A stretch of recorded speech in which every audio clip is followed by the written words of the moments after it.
The room didn't feel real, but the silence inside it was suffocatingly loud. Amara Cole sat upright, her hands clenched tightly in her lap, as though holding onto something invisible, something slipping away faster than she could stop it. Across from her stood a man she had never met, yet somehow he already owned her future. Kang Jae-hyun didn't speak at first. He simply watched. Not with hunger. Not with anger. Just stillness. That made it worse. At 19, Amara had imagined many things for her life. College, independence, maybe even love one day. But never this. Never being offered like a solution. Never being the answer to a debt that wasn't hers. Her father's voice echoed in her mind, heavy with desperation. This is the only way. The only way. Amara swallowed hard, forcing herself to look at the man again. His presence filled the room not because he demanded attention, but because everything about him seemed controlled, calculated. Even his breathing felt deliberate. When he finally stepped closer, it wasn't rushed. It wasn't aggressive. It was careful. And still Amara flinched. The reaction was instant, instinctive, her body retreating before her mind could catch up. Her voice came out softer than she expected, barely above a whisper, but it cut through the silence like glass. Don't touch me, please. For a moment time paused. Jae-hyun stopped. No anger crossed his face. No irritation. Just a quiet shift, like something unspoken had been understood. And just like that he stepped back. Not closer. But it was a small movement, but it changed everything in ways Amara couldn't yet explain. Because in a situation where she had no control, he had just given her a fraction of it. And that made him more dangerous than she realized. Because fear was easier to fight than kindness. And Amara had no idea yet that this was only the beginning. The gates didn't just open, they revealed a world Amara didn't belong to. As the car rolled forward, her eyes fixed on the towering mansion ahead. It was beautiful in a distant, untouchable way, like something meant to be admired, not lived in. Every detail was precise, every corner guarded, every movement monitored. Luxury wrapped in silence. Control disguised as comfort. Amara stepped out slowly, her fingers brushing against the door as if grounding herself in something real. The air felt different here, colder somehow, heavier. Even the wind seemed to move with permission. Behind her, Kang Jae-hyun emerged without a word. He didn't rush her. Didn't reach for her. Just stood there, allowing the space she had asked for. It was unsettling in its own way. She had expected force. Authority. Commands. But instead she got distance. Inside, the mansion was just as overwhelming. Marble floors stretched endlessly beneath her feet, polished so perfectly they reflected her uncertainty back at her. Staff members bowed as they passed, their eyes careful, their expressions neutral. No one spoke to her. No one asked if she was okay. It became clear quickly, this place wasn't meant for questions. "This is your room," Jae-hyun said finally, his voice calm, almost detached. Amara hesitated before stepping inside. The room was large, elegant, untouched. It didn't feel like hers. It felt like something prepared in advance, for a role she hadn't chosen. She turned slightly, expecting him to follow. "You didn't?" "I won't enter without permission," he added, meeting her gaze briefly. "You don't have to be afraid here." Afraid. The word lingered. Because the truth was she didn't know what to feel yet. Not fear. Not safety. Just trapped. As the door closed gently behind her, Amara realized something that settled deep in her chest. This place might look like a home. But it didn't feel like one. Not yet. Morning arrived quietly, but it didn't bring comfort. Amara had barely slept. The unfamiliar bed, the stillness of the mansion, the weight of everything that had changed in a single day, it all pressed down on her chest like something she couldn't escape. When she finally stepped out of her room, the hallway greeted her with the same polished silence as before. Everything here moved without noise. Even the people. She walked carefully, unsure of where she was going but needing to move. Staying still felt worse. A maid appeared briefly, offering a small bow before guiding her toward the dining area. No words. Just gestures. It made Amara feel invisible. He was already there. Kang Jae-hyun sat at the long dining table, composed as ever, a quiet presence at the center of the room. He didn't look surprised to see her. If anything, it felt like he had expected her, like everything here was always exactly where it should be.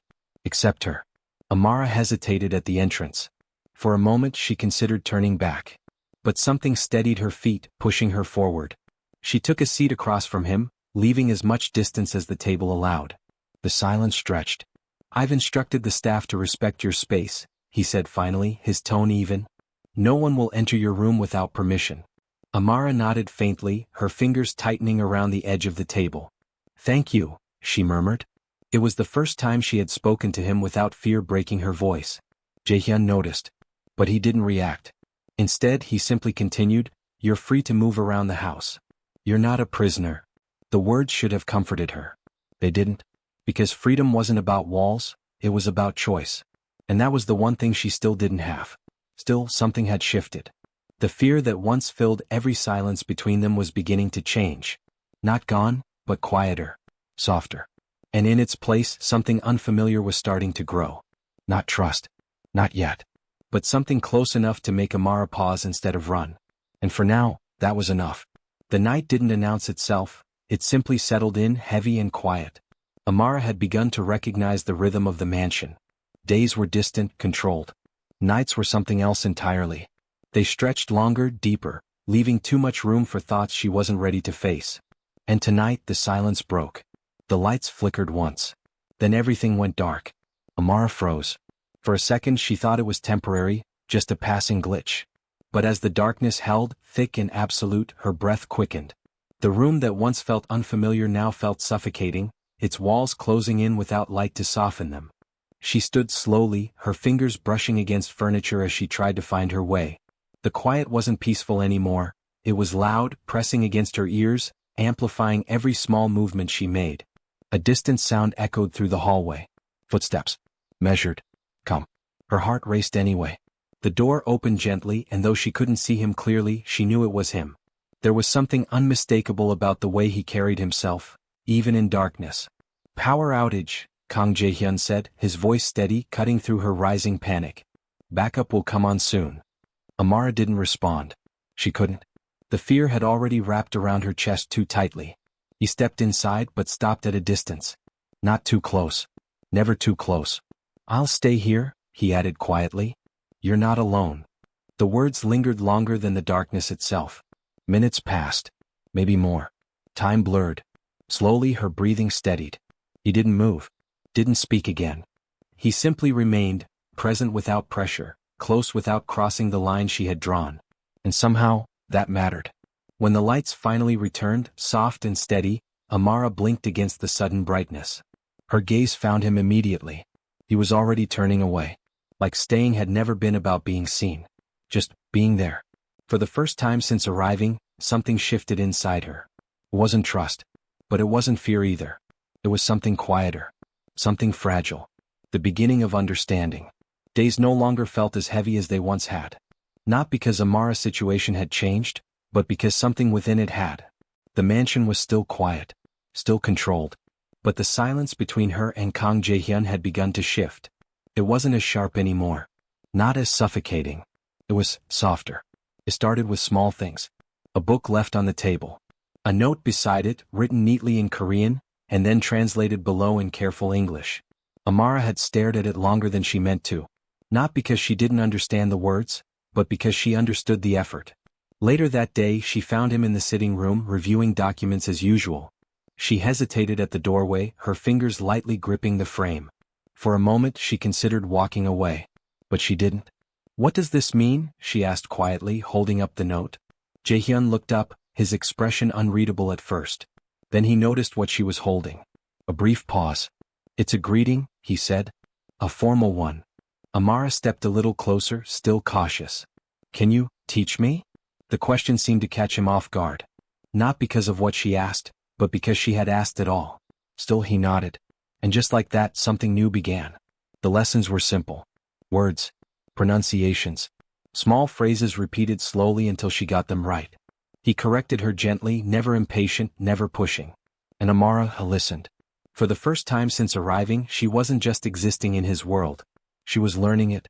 And somehow that made it feel less like a cage. As the days passed, their conversations grew. Still quiet. Still careful. But no longer empty. Two strangers no longer avoiding each other. Not yet close. But no longer distant either. And in those small shared moments, something began to take shape. Not fear. Not obligation. But the quiet beginning of connection. It wasn't meant to be discovered. Amara hadn't gone looking for answers that day. She had simply wandered farther than usual, her steps guided more by curiosity than intention. The mansion held many rooms, some open, some quietly avoided. This one felt different the moment she stepped inside. It wasn't grand like the others. It was personal. Shelves lined the walls, not with decorations but with memories. Framed photographs, neatly arranged, untouched by time. A younger version of Kang Jae-hyun stood in them, smiling, unguarded, standing beside people who looked like home. Amara paused. She had never seen him like that. Soft. Human. Her fingers hovered near one of the frames but didn't touch. She didn't need to. The story was already there, written in the absence she could feel more than see. They're my family. His voice came from behind her. Amara turned quickly, her breath catching slightly, not from fear this time, but from being pulled out of a moment that felt too intimate to witness. Jae-hyun stood at the doorway, his expression unchanged but his presence heavier somehow. I didn't know, she said quietly. He stepped inside, slow and deliberate, his gaze moving briefly to the photographs before returning to her. They're gone. There was no hesitation when he said it. No visible grief. Just fact. But the silence that followed carried everything he didn't say. Amara swallowed, her chest tightening in a way she hadn't expected. What happened? For a moment, it seemed like he wouldn't answer. Then, power, he said simply. The kind that takes more than it gives. It wasn't a full explanation. But it was enough. Enough for her to understand that the man she had feared wasn't built from cruelty, but from loss. From survival. From a world that didn't allow softness to exist without consequence. And suddenly his distance made sense. His control. His silence. Amara looked at him differently now, not as someone to fear, but as someone who had learned to live without being seen. Thank you for telling me, she said, her voice gentle. Jae-hyun didn't respond right away. But something in his gaze shifted. Just slightly. And in that quiet exchange the space between them changed again. Not broken. But no longer untouched. It wasn't supposed to happen like this. There was no grand moment. No perfect timing. Just a quiet evening that slowly unraveled into something neither of them had prepared for. Amara had been holding everything in for too long. The fear. The confusion. The weight of a life she never chose. It found its way out all at once. I didn't ask for this, she said, her voice shaking as she stood across from him. I didn't ask to be here, to be part of your world. Jae-hyun didn't interrupt. He never did. But tonight, the silence felt different, like it was waiting for her instead of avoiding her. I was scared of you, she continued, her words coming faster now. I thought you were going to control everything, take everything from me. Her breathing faltered, emotions catching up to her all at once. And I didn't know how to fight that. The room fell still. Jae-hyun's gaze didn't waver, but something behind it shifted. Something quieter, something deeper. I know, he said finally. 2 simple words. No defense. No denial. Just understanding. That was all it took. The strength Amara had been holding on to slipped, and before she could stop it, the tears came. Not loud, not dramatic, but real. Honest in a way she hadn't allowed herself to be since everything changed. Jae-hyun hesitated. For the first time. The space between them felt smaller now, but the line she had drawn still existed. He respected it. He always had. But this time, she didn't step back.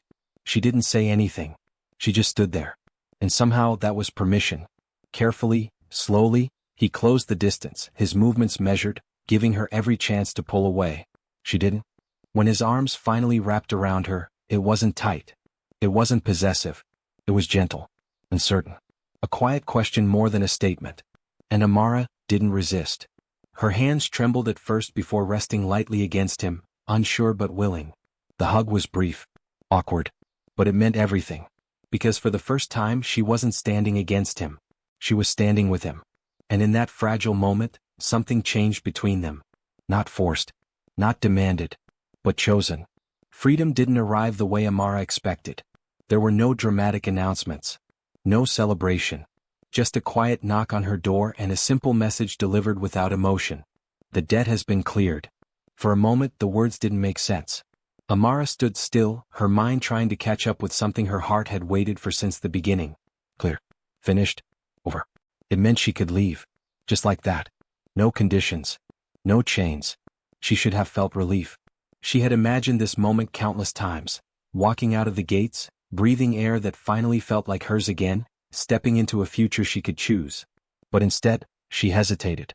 Because somewhere along the way things had changed. The mansion no longer felt like a prison. And Kang Jae-hyun no longer felt like someone she needed to escape. She found him in the same place he always seemed to be, calm, composed, as though the world around him never shifted even when everything else did.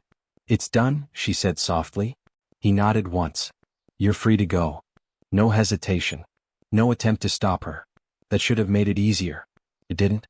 Amara studied him, searching for something, anything, that might reveal what he wasn't saying. But as always he gave nothing away. Not even now. "Is that really it?" she asked. Jaehyun met her gaze, steady as ever. "I don't keep people who don't want to stay." The words were simple. But they carried weight. Because for the first time since she had arrived, the choice was hers. Completely. Amara looked toward the window, toward the world waiting beyond the gates. Everything she had lost, everything she could reclaim. And still her feet didn't move. Slowly she turned back to him. "I know," she said quietly. Pause. Then. "I'm not leaving." The silence that followed wasn't empty. It was full of something unspoken. Something real. Jaehyun didn't step forward. Didn't reach for her. But something in his expression shifted. Just enough to be seen. And this time, Amara didn't feel trapped. Because staying wasn't something she was forced to do. It was something she chose. Peace didn't last. It never did in a world built on power. Amara felt it before she understood it. The shift in the air, the quiet tension threading through the mansion. Conversations stopped when she entered rooms. Guards moved differently. Faster. Sharper. Something was coming. And this time she wasn't being kept in the dark. "They know about you." Kang Jae-hyun's voice was calm, but there was an edge beneath it now, something controlled but unmistakably present. Amara stood still, absorbing the words. "Who?" "People who see weakness as opportunity." It clicked immediately. She wasn't just part of his life anymore. She was part of his world. And in that world, she was a target. "You can leave," he added, his gaze steady on hers. "Now. Before it reaches you." The offer was real. Just like before. A way out. But Amara didn't move. Instead she stepped closer. "I already made my choice," she said, her voice quieter than usual, but stronger. Jaehyun's eyes narrowed slightly, not in anger but in something deeper. Something that searched her expression for doubt. He didn't find any. "This isn't something you stand beside me in lightly," he said. "I know." And she did. For the first time, fear didn't control her. It was there, yes, but it didn't define her anymore. Because this time she wasn't staying because she had nowhere else to go. She was staying because she wanted to. The moment stretched between them, heavy with everything neither of them said. Then, without thinking, Amara closed the distance. Her arms wrapped around him, gentle, certain. Not hesitant like before. Not unsure. This time it was deliberate. Jaehyun stilled for a fraction of a second before returning it, his hold firm but careful, as if grounding himself in something he didn't fully understand. No words followed. They didn't need them. Because in a world filled with danger, promises weren't always spoken. Sometimes, they were felt. And as uncertainty closed in around them, one thing became clear. They weren't facing it alone anymore. It didn't end the way fear once predicted. There was no dramatic collapse of everything they built. No final explosion of chaos. Instead, it came like a quiet storm passing, slow, uncertain, but ultimately fading. The threats were handled. The danger that once circled Kang Jae-hyun's world began to lose its grip. Not because it disappeared, but because it no longer reached her the same way. Because Amara was no longer just someone inside his life. She was part of it. And that changed everything. The mansion, once cold and unfamiliar, no longer felt like a place she was placed inside. It felt lived in. Warm in small ways. Not because it changed, but because she had. She walked through it one morning, no longer counting exits, no longer measuring distance. Her steps were steady now. Familiar. And when she reached the garden, he was already there. Jaehyun stood quietly among the early light, hands in his pockets, as if waiting without needing to announce it. He turned slightly when he sensed her presence. "You're still here?" he said softly. Amara smiled faintly. "So are you." Pause. No tension. No fear. Just space between two people who had learned every version of silence. He looked at her for a long moment, as if searching for something that no longer needed to be found. "You could have left," he said again, not as a challenge but as a reminder. "I know," she replied. And this time there was no weight behind it. Only certainty. Amara stepped closer, stopping just within reach, but not because she had to. Because she wanted to. I'm not staying because I was forced, she said quietly. And I'm not staying because I was saved. Her eyes met his. I'm staying because I chose this. Something shifted in him then, subtle but undeniable. The kind of change that didn't show loudly but settled deeply. For once Jaehyun didn't hide it. He reached out, but paused as if still respecting the old boundaries between them. Amara closed the gap herself. This time the hug wasn't hesitant. It wasn't uncertain. It was steady. Real. He held her carefully at first, then a little firmer, as if finally allowing himself to believe it. Not ownership. Not obligation. Just presence. Two lives that had collided in the worst way, learning how to exist together in the best one they could build. When they finally pulled back, neither of them stepped away. Because there was nowhere left to run from. Only forward. Together. And for the first time since everything began. Forever didn't feel like a promise. It felt like a choice they were already living.